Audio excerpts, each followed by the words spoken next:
Dá para imaginar uma fábrica de automóveis totalmente movida pela energia do vento. No Cidades e Soluções você vai conhecer uma montadora de veículos que utiliza 100% da energia eólica, e não é pouca coisa não. A quantidade de energia usada aqui é suficiente para abastecer uma cidade de 35 mil habitantes. E que tal uma fábrica de cosméticos totalmente movida a energia solar? Ela já está em funcionamento no interior de Minas Gerais. Um brinde à vinícola gaúcha que tornou-se autossuficiente em energia graças às placas solares.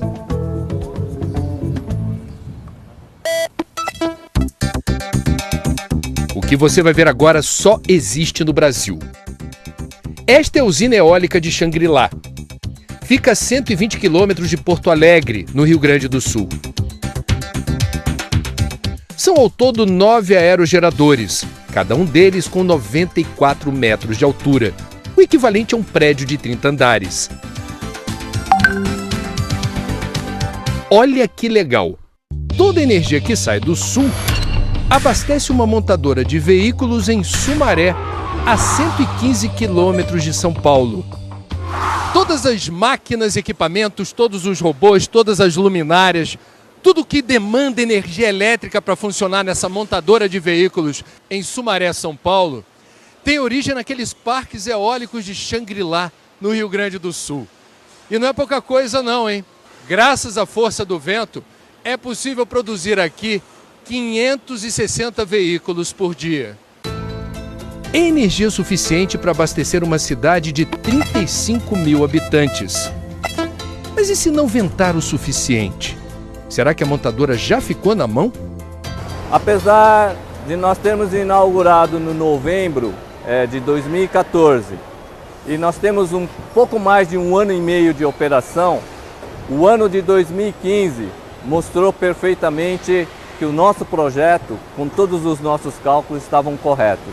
Praticamente, apesar da velocidade do vento estar em torno de 20-25% mais baixo do que o projeto, isso em função do efeito El Niño, mas mesmo nessa condição, praticamente toda a energia dessa fábrica do ano passado foi gerada lá em Xangri-Lá.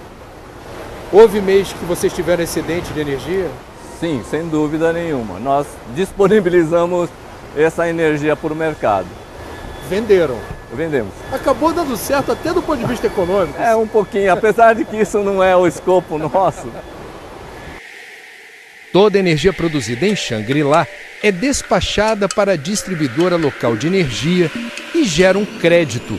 Se faltar vento, a montadora é obrigada a comprar energia extra. Se sobrar, ela pode até vender o excedente. Como o sistema elétrico brasileiro é interligado, esse crédito é usado todos os dias pela montadora em São Paulo para tocar a produção. No balanço até agora, como é que ficou o crédito e o débito? Como é que essa conta fecha?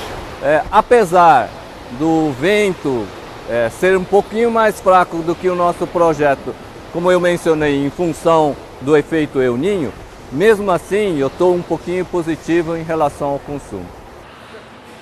A montadora investiu 107 milhões de reais na força do vento.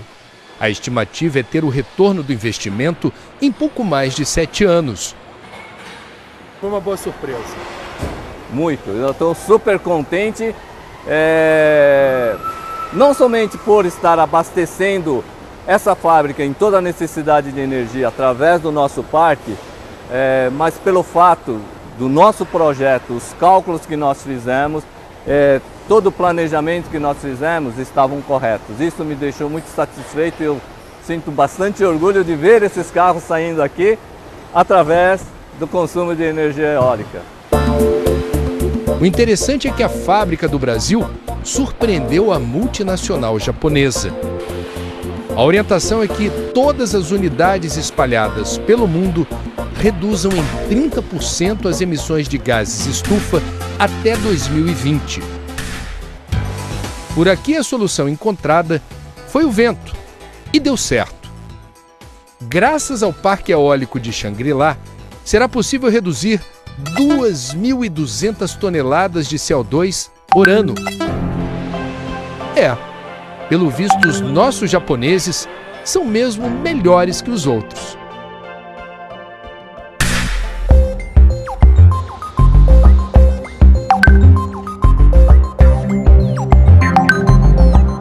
Este é um dos maiores telhados solares do Brasil. Estamos em Alvinópolis, cidade que fica a 160 quilômetros de Belo Horizonte.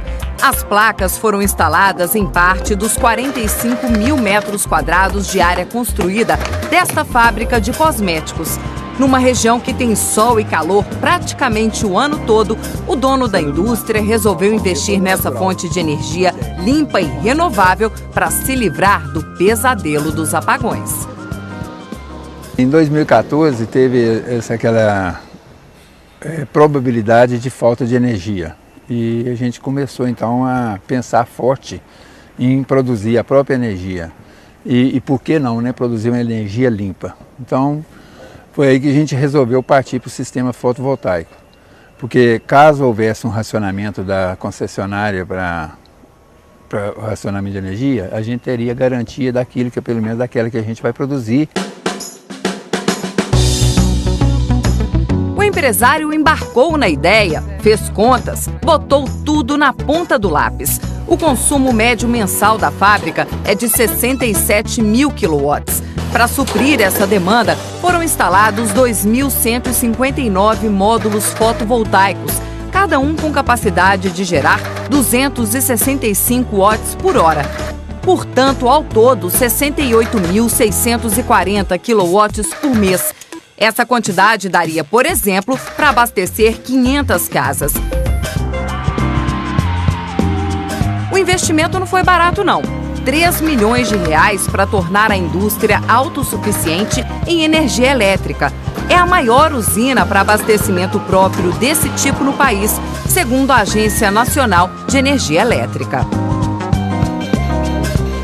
A gente está querendo livrar de uma conta, né, que deve cair aí em 40 mil reais mensais, que seria a economia de energia.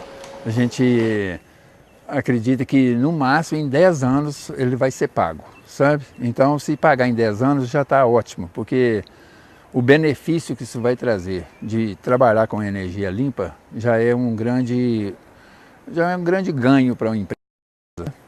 E 10 anos, e a gente vai ter esse sistema funcionando bem, com quase 100%, até os 20 anos. E ele produz energia até os 30 anos. Aí, à medida que ele for desgastando, a gente pode ir trocando módulos de placas, que são placas separadas, a gente pode trocar umas 10 placas e cobrir aquilo que está produzindo a menos, e vai trocando gradativamente, fazendo uma manutenção muito mais barata, que você não precisa colocar mais inversores, não precisa colocar mais transformadores, né? O banco de inversores e transformadores já está pronto. É só mesmo trocar as placas. A usina começou a ser instalada em abril. Funciona assim: as placas formadas por células de silício conseguem gerar e conduzir corrente elétrica a partir da luz solar. Depois, essa corrente passa pelos inversores. São equipamentos que deixam a energia fotovoltaica no mesmo padrão da rede elétrica das ruas. Ela é produzida em corrente contínua. Dali ela se dirige aos inversores e é transformada em corrente alternada.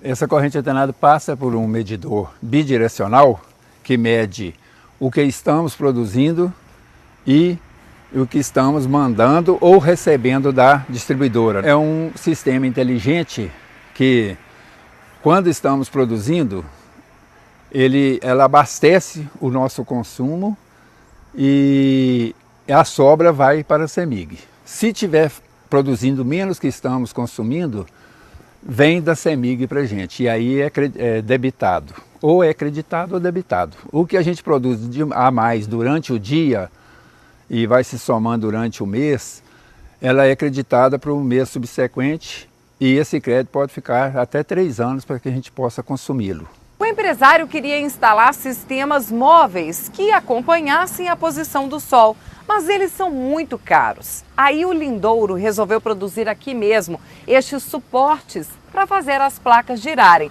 Como é que eles funcionam? Cristiano, esses suportes funcionam da seguinte maneira. A gente fez 4 suportes, onde você colocado 10 placas em cada uma, 10 placas solares em cada uma. Vai ter um motor. A gente já fez o teste com um motor de portão eletrônico, que vai girar esses 4 suportes. A cada 15 minutos, assim, mais ou menos, ele dá um movimento. E quando chega ao meio-dia, ele vai estar nessa posição, sempre acompanhando, até chegar agora à tarde, como está ali, você está vendo o poente. Então, com isso, a gente espera aproveitar essa geração de energia em torno de 25% a 30% a mais no total do sistema. A energia gerada vai abastecer toda a fábrica a partir de agosto, quando a usina deve estar em pleno funcionamento. O consumo maior é na área de produção, onde máquinas ficam ligadas o dia todo. Esteiras, agitadores, misturadores, equipamentos que processam as matérias-primas e as transformam no produto final da indústria. Shampoos, condicionadores, máscaras de cabelo. A indústria ainda está investindo em alternativas para tentar reduzir o consumo de energia. Por exemplo, está dando adeus a 2.000 lâmpadas fluorescentes. Elas estão sendo substituídas pelas de LED. O investimento é de R$70 mil, mas os técnicos dizem que compensa. Por quê, Claudinei? A gente utiliza lâmpadas fluorescentes de 40 watts e estão sendo substituídas pelas LED de 19 watts. Ela tem uma duração de 3 anos de garantia, enquanto as lâmpadas fluorescentes giram em torno de 1 ano. Com a instalação das lâmpadas de LED, a gente tem a expectativa de reduzir em 10% do consumo total de energia da empresa. E para tentar reduzir o consumo ainda mais, novos misturadores estão sendo comprados. Eles são mais modernos e gastam 30% menos energia que os antigos. Nos intervalos dos funcionários, a norma é apagar as luzes de todos os setores. Alguns telhados da fábrica estão recebendo uma camada de poliuretano expansivo, material que funciona como isolante térmico e diminui o calor nas áreas de trabalho. Assim, ventiladores e ar-condicionado podem ficar mais tempo desligados. A preocupação da empresa com o meio ambiente não é de hoje. Ela já vem mantendo há muito tempo um trabalho de recuperação de nascentes. Esses arredores que vocês estão enxergando aqui eram tudo pasto de boi. A gente adquiriu o entorno da fábrica e tirou, não tem mais boi, está deixando o mato reconstituir.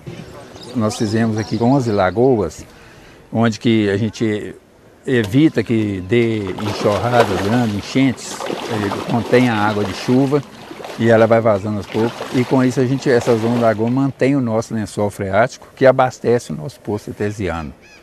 Sabe? Então são essas atitudes. Além disso, nós temos um tratamento também de água de esgoto, que a nossa água hoje é água de reuso. Agora, com a usina de energia, Lindouro dá mais uma valiosa contribuição para preservar nossos recursos naturais. É contribuir para a própria existência da geração que vai nos suceder, sabe? Meus filhos, meus netos, bisnetos, sabe? Acho que quem não fizer isso hoje, em empresa, em empreendimentos que não se pensarem daqui para frente desse jeito, vão sair do mercado daqui a um tempo, sabe? Eu acho que tudo caminha para esse lado.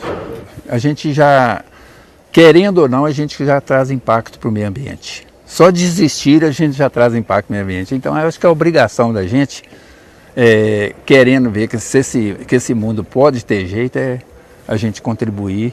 Não só pensando no capital. Se você for pensar em capital, muita gente não tem coragem de fazer uma usina dessa.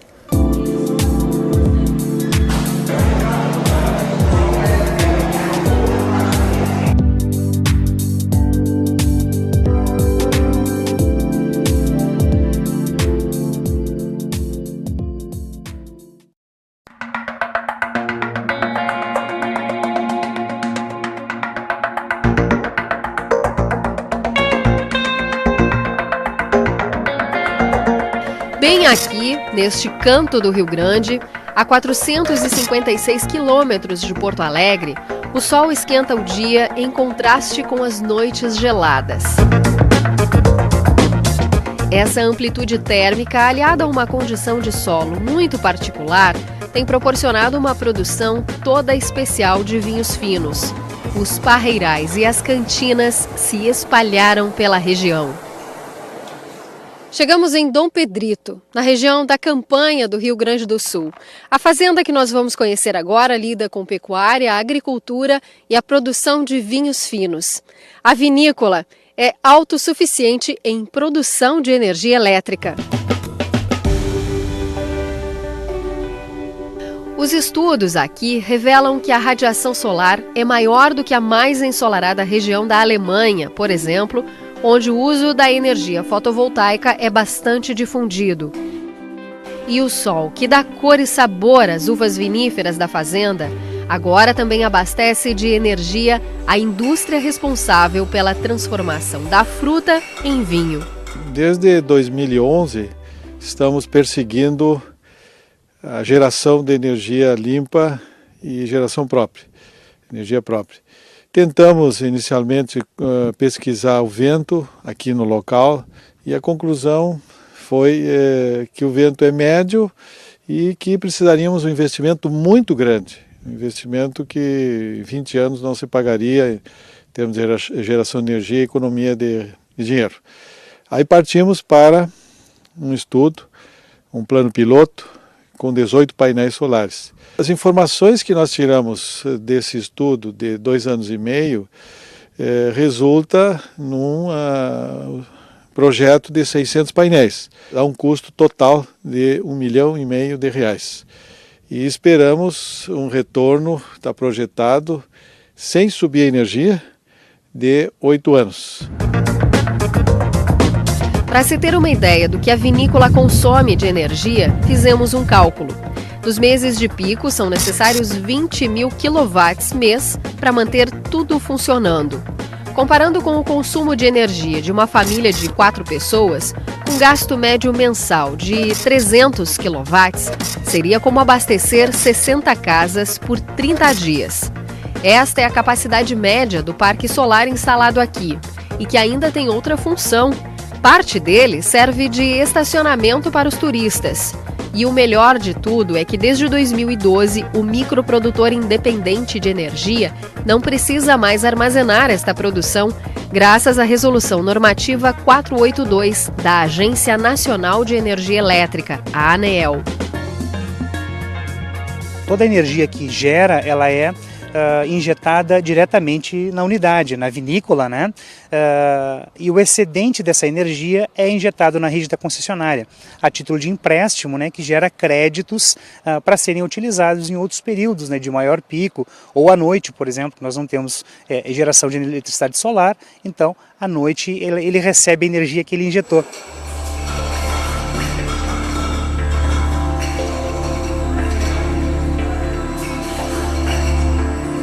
Todos os motores que impulsionam a produção do vinho são movidos à energia solar.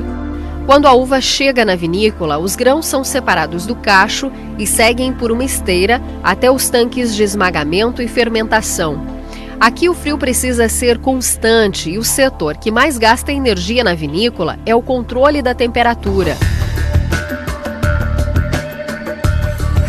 O vinho ainda passa por várias etapas: filtragem, oxigenação, engarrafamento, rotulagem. Até quando está descansando, há demanda de energia. Daqui saem 150.000 garrafas por ano. E a iluminação também é garantida com luz do sol. Aqui nós estamos na área concentrada dos tanques. Inicialmente os tanques de fermentação, que aparece aqui a parte de cima, e aqui os tanques de estabilização. E cada tanque desses tem uma refrigeração individual, que é regulado automaticamente. Então é um ambiente que sempre tem que estar numa temperatura também controlada, em torno de 15 graus, 16 graus, o ambiente como um todo. E um ambiente grande desses aqui precisa equipamentos para isso. Os módulos fotovoltaicos ocupam 1.020 metros quadrados de área e foram divididos em 2 espaços. Ao lado do complexo enoturístico, eles são aproveitados também como estacionamento. Mais atrás, foram colocados em estruturas mais baixas, apenas para a finalidade da geração de energia. A inclinação é norte e a angulação 31 graus. O que determina esta angulação é o paralelo onde são instalados. Tudo o que acontece da geração até o consumo é monitorado. Tem um sistema de monitoramento do que está sendo produzido lá fora, pelos 600 painéis solares, e aí tem várias informações que são fornecidas, né? Tanto o que é produzido no dia, a média, na semana, no mês, ao ano, e sistema de gráfico também, e tem um outro momento aí que também apresenta quanto de carbono não foi emitido para a natureza, quanto de reais eu já economizei produzindo energia própria. Além de economizar com a geração da energia, deixar de colocar gás carbônico na atmosfera, o mercado consumidor é muito simpático a esse tipo de iniciativa.